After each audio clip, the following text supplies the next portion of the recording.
在3段的人生中都获得巨大成功。这个知心卡它有趣的地方呢，是可以把你内心的画面盘点出来之外，而且可以带你发现你接下来要经历的4个旅程。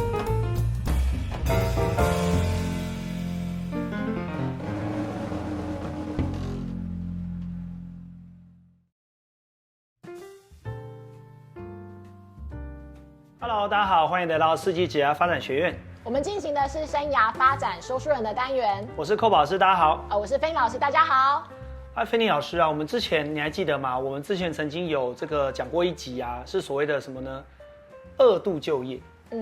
我记得我们在2度就业的时候，我们还提到了那个里奥纳多跟什么詹姆斯卡麦隆，对，我们提到大导演，然后还提到了从2度就业的事情，然后还聊到那个什么投入大自然，有没有？对，环保的那一集。对，如果你没有看那一集啊，请点我们的资讯栏哦，看完那一集再回来看这一集。因为讲到2度就业，就让我很好奇，那有没有遇过所谓的3度就业的案例呢？有啊，因为现在大家都还蛮常会先去为第2人生思考，之后接下来就是开启3度就业的第3人生。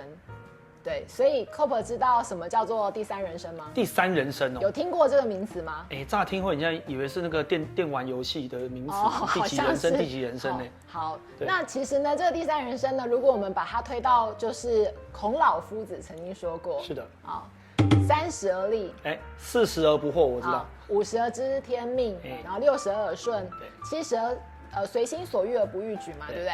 所以呢，孔老夫子其实在讲的就是在不同的年龄呢，他其实想要追求的部分可能就会不太一样。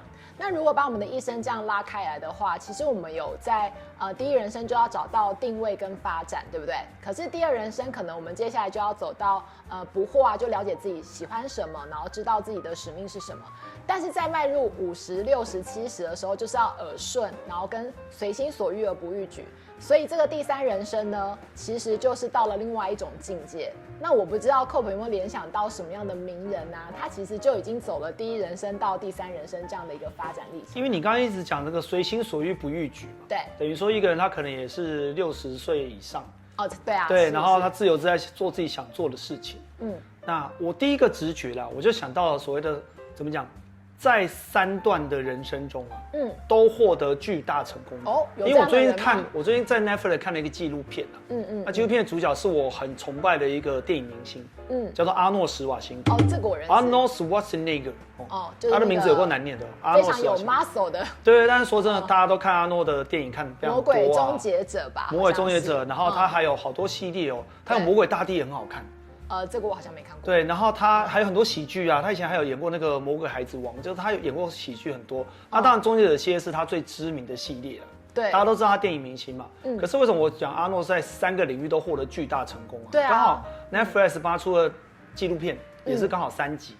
那哪3集呢？第1集讲运动员。阿诺不是一开始就拍电影是吗？他以前是什么健美选手所以他是健美选手。对，他健美选手，然后他同时在健美选手、演员还有政治圈3个地方都成功。那演员这一段，这个太多人熟知了，太多精彩的作品，我们可以直接跳过。对，可是重点就在于那你就继续当你的演员啊，对，像汤姆克鲁斯那样，你继续好好当你的演员。没有，阿诺·施瓦辛格有一天突然觉得说，我对政治一直有兴趣。他就是这样的人啊，因为为什么呢？因为阿诺的老婆第1任老婆是这个甘乃迪家族的人。哇塞，对，所以他娶了甘乃迪家族的人。你看甘乃迪家族就是政治圈嘛，没错，所以他一直跟政治圈有来往。那刚好那个年代呢，美国加州是处于一个经济很不稳定的状态，就大家正在酝酿把州长罢免掉。但美国是这样，美国可能跟台湾政治不一样，他是州长被罢免之后，马上要选新人去继任，或者说原本的州长也可以去反抗。重新投一次票，看会不会继续当州长。那这时候阿诺其实就展现出他对政治有一点兴趣。这个尤其我要提阿诺最厉害的一点，因为美国跟台湾很像他们是原来2党在互斗的一个政治氛围。可是阿诺他厉害就在他自己是共和党员，但是他的老婆是甘乃迪家族民主党的，对，所以他2个党通吃。我觉得这个人太厉害，我非常尊敬他。不过你这样讲完之后，我突然发现，像这种就是很会发展他的第2人生跟第3人生，甚至有非常多元角色的人，确实都很会做这种整合的能力耶。对啊，对，因为我刚刚想到这个第3人生，我服务的最近的一个伙伴跟案例呢，其实就是一个开了4家店的店长。哇，那很厉害啊。对，他其实就是已经很早的时候呢，在他第一人生还没有就是创业开店的时候，他其实就已经设定他的第二人生目标，就是他要创业开店。那他创业开店之后呢，他也不是只有开一家，他开了4家，而且他就积极的在培养他的接班人选。对，那我们最近谈的一次是因为他已经要发展他的第3人生，所以第3人生就只说，他好像可以比较无后顾之忧了。所以这位店长就决定不要当店长。也不是说不要当店长，他就有点像那个张忠谋，对不对？他现在是不是要交棒出去，对不对？他已经把接班人选都弄好，虽然他还是很关心这家公司，对。可是张忠谋可能就会去做一些就是自己开心喜欢的事情嘛，哈。对。所以呢，我们就可能要就是引导他怎么去发展他的第3人生的时候，我们就用了一个比较会有一些创造力跟想象力的心灵图卡。在这边这个心灵图卡看起来想要算命的感觉。对，它可能会被大家认为是某一种类似像塔罗牌的方式，可以 Coco 等一下可以来体验看看哦。好，我们现在讲一下这个知心卡，它有趣的地方呢，是可以把你内心的画面盘点出来之外，而且可以带你发现你接下来要经历的4个旅程。换句话说，这个知心卡也不一定是要50、60岁以上的人使用。对，其实年轻人其实也可以。刚好我用在这个第3人生的发展的伙伴身上。好的，那我们这个店长就是他选出了什么卡？那我们的这个 S 店长呢，他其实抽牌之后，当然他就是透过他的抽牌方式之后，我们现在就很快速把他的这张牌卡呢，就是给大家看。那我想先问大家，就是 Coco 你现在看到的，他抽到的第一个画面，就一个杯子啊。对。那因为这个你看到的是第一个杯子，我们先让你把它讲完之后，我们再来讲一下他看到什么哈。因为我们这个是会翻转，这是他的第一个画面，对吗？对。好，接下来我们来看一下第2个画面。啊，我觉得倒下来的杯子。好，那第3个画面。粘在天花板上的杯子。好，第4个画面。它有点像那个开门的时候那个门把。OK， 所以你的杯子终于不太一样，对不对？好，那我们现在来看一下。一张牌卡可以带出什么样子，就是有趣的地方呢？因为每个人看这个画面的想法都不一样。那确实，这个 S 店长他在抽到这张牌的时候，一看到这个杯子的时候，他也是说，就是有一个很像那个陶瓷捏出来的那个杯子的那种陶瓷杯在桌上。那这时候我就问他说：“那杯子里面有装东西吗？”他就说有装那种像那种热的奶泡的卡布奇诺，而且要特别强调是热的，有奶泡的东西。然后我就说：“所以它是有温度的东西在里面。”这样，然后呢，我们就会先让他把他的4个画面都聊完。所以呢，问他要顺时针还是逆时针的时候，他选择了要顺时针。好，所以他顺时针看到第2个画面的时候，他讲的就跟你有点不同喽。他讲的是说，这还是刚刚那个杯子里面还是装的卡布奇诺，可是问题是这个卡布奇诺很神奇的地方是，饮料都没有流出来。就是它完全都可以在杯子里面融合的非常好，所以它都没有打翻的概念。它是还是说它是铺个保鲜膜在上面？它是有个神奇的，就是里面东西都不会流出来这样子。好，那第3个画面呢，他就说，基本上这是一盏灯。就是从上面，对，从上面照下来的一盏灯，好。然后呢，第4个画面呢，它确实就是讲到说，这其实就是一个手把，跟我想的一样。对，可是他有特别强调这个门是半开着的。好，那我们怎么透过他刚刚讲的东西来帮他盘点他的第3人生的画面呢？第一个是我们刚刚讲，如果它是一个杯子里面有装东西，除了就是代表说，你可能心里面其实是有一杯什么样有温度的东西是可以给大家喝的。那可能代表你自己本身的温度之外，可能也是代表你给别人一种很浓郁的感觉，因为你装茶跟装咖啡跟装可乐不一样，味道是不一样，喝起来的苦也是不一样，这样对。那所以呢，它代表了是他的第3人生可能会是从一个他自己内心有温度有热的。愿意给予的这种方式去开始发展。那为什么要翻第2个画面呢？因为第2个画面我觉得特别有趣的地方是，他是一个里面有东西的人，可是这个东西却没有办法轻易的流出来。那代表的是这个杯子里面的东西好像不会产生变化，可是他这时候其实突然我们在陪他讨论的时候，他突然看到了一个东西，他说这个上面其实有一点阴影。对。那他觉得这个画面里面重点不是杯子，是这个阴影比较吸引他，所以那个阴影的部分可能就跟我们上次讲到荣格的那一集其实有点相关，就是他可能怎么样子去陪伴那些目前正在遇到有阴影的人，或者他要怎么样处理自己心里面的这个阴影，可能阴影会在他的旅程。因为我们曾经讲过荣格理论嘛，有光的地方就有影子。对。好。所以呢，到第3个画面的时候呢，他可能就说它成为了一盏灯。那这盏灯呢，其实是在一个地方可以照亮那个地方，成为一个温暖的陪伴的，就是光线力量的存在的感觉。对，那第4个画面就是在讲说，那它其实就是可以把它的门半开着，让有需要的人可以敲门，然后透过敲门之后，他的回应呢，就是可以决定让这个人要不要进来接受他的服务，但是他也可以采取拒绝哦。可是他已经想到门是半开的，怎么听起来都很像他的第3人生就是要做助人的感觉。没错，这确实是跟他现在正想要去发展的，就是有关教练的这个，还有第3人生里面要陪伴的对象，确实是有关。所以他希望可以在他的第3人生里面，其实可以做一些比较不一样的事情。对，那我们还有个悬结还没有打开，等一下请 Cob 帮我们把它撕开来，就是上面跟上面的字。你说这个蓝色的地方，两张都撕开吗？对，2个部分都撕开，因为我们其实是先用这个牌卡互动之后呢，我们才会把这个文字先开，是因为我们不希望它受到这个文字的影响。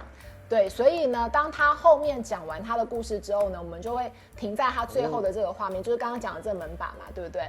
所以这门把的最后 ending 的画面是不是就会停在右边是付出，左边是接收？对，这边写付出，这边写接受。看到收获，看到这2个字的时候 ，Cob 你有想到什么吗？有付出就有有付出就有收获。OK， 所以你是先付出，然后就有收获。可能要先付出才会有收获，我的直觉了。对，因为正好付出在你这一端嘛，对不对？好，那我们在讲的就是他要付出，就是给跟接收的过程当中要取得一个平衡。也就是说，他刚刚在讲的是，虽然有很多人可能都需要他的服务，可是他也可以选择，我目前是先不接。因为他可能自己觉得他必须要先把自己的能量蓄积到某种程度之后，他才有办法去提供更好的服务，所以他可能最后要在这个旅程当中找到一个他怎么在付出跟接收之间的一个平衡点。但是他一切都是先从他愿意成为一个杯子里面有一杯很好喝的东西、很热的东西开始这个旅程的。很有趣耶，这个这已经有点像塔罗牌的这叫知心塔，希望大家也可以透过这个活动的过程当中得到一些启发，这样子。但是你刚刚有提到所谓第3人生嘛，尤其我就在想这件事情，随心所欲不逾矩。对，那前提就一定是在他的第2人生要蛮成功的至少很多东西都已经很富足了，有没有？没错，才有可能第3人生嘛。对，那菲尼老师觉得什么样的条件？我们才有办法去谈这个第3人生。我觉得如果大家想要发展一个比较无忧无虑的第3人生，首先有3件事情可能要先做规划。第一件事情就是你到底缺不缺钱，就你的财务要先健全，你要先做好第3人生的财务的准备。第2件事情是你的身体健康如何。对，因为也许你有很多想要去玩的地方啊，可是你的体力其实没有办法支撑。第3件事情是你的时间安排决定如何弹性的调整，比如说这也蛮重要对，比如说你还是有一个你想要发展的就是工作的角色，对，但是他可能时间的分配会跟以前的正职不太一样，对，甚至有的人可能60、70岁还工作还很忙呢。对，或者说为了缺钱，然后每天都忙得要命，都工作，那怎么可能还要助人，对吧？对，而且我们知道第3人生可能还有很多其他的考量，比如说你上有老下有小，你可能在时间安排上面可能没有办法那么的自由，所以呢，我们还是要跟那些就是可能目前就是已经走到即将第3人生的伙伴们分享，就是说，其实我们可以认老，但是我们不要服老。对，然后我们怎么样子把自己活得很年轻的心态，然后可以像阿诺一样，就是持续挑战，然后依然还是可以找出适合自己的活出第3人生的新的态度。我觉得这其实挺重要的。所以怎么让自己活得更有价值呢？然后也可以提前去思考怎么让自己未来拥有更多的选择权。我觉得这其实是蛮重要的一件事情，而且是可以不断跨界。是的，做一些尝试。我好想要来抽抽看哦，我来抽抽看好不好？那我们最后呢，就要请 Cob 呢帮我们抽出给观众就是到时候可以留言的那3张。所以我们要先请 Cob 呢，就是先把牌卡拿起来，然后因为你是右撇子嘛，对，所以我们先洗完牌之后呢，请你用左手抽。我右手洗牌，左手抽。对，因为我们右手是选择手，左手的话其实是直觉手，所以我们通常抽牌就用左手。好了，我们现在一镜到底我们没有那个，我没有出老千。那我们就依序把抽出来的3张从这边放1、2、3这样子。好，那正反有差别吗？有，所以没关系，我们就我就是用我的直觉来摆。对。好的。这也太神奇了吧！这是我抽到的第1张哎，下次我们再另外讲一集这一张的故事好了。这是我玩这个牌卡的抽到了第1张。哇，你都还记得哎，哦，所以也是你抽到的第1张。哇，这3张又跟刚刚这个杯子不太一样了。但我们不要影响大家，我们现在来给大家看一下，就是我们今天为大家抽出来的是这3张。那欢迎大家呢，就是可以在底下留言告诉我你要选的是1、2、3的哪一张，然后呢，我们就会再把答案呢，就是在之后再做公布。对，你们踊跃留言一下1、2、3选哪一张。对，我们看一下。那我们只分析最多人选的那一张吗？还是3张都讲？我们会把字打开来给大家看，可是我们可能要之后才有办法再另辟，对，就是另外分享了。好的，哎，这很不错，而且不是只有第3人生才需要哦，年轻朋友们也欢迎你们来留言，选择你们想要看的牌卡内容哦。好，所以如果你喜欢我们分享的故事的话，欢迎你按赞帮我们加小铃铛哦。我们下次再见了，下次影片见了，拜拜，拜拜。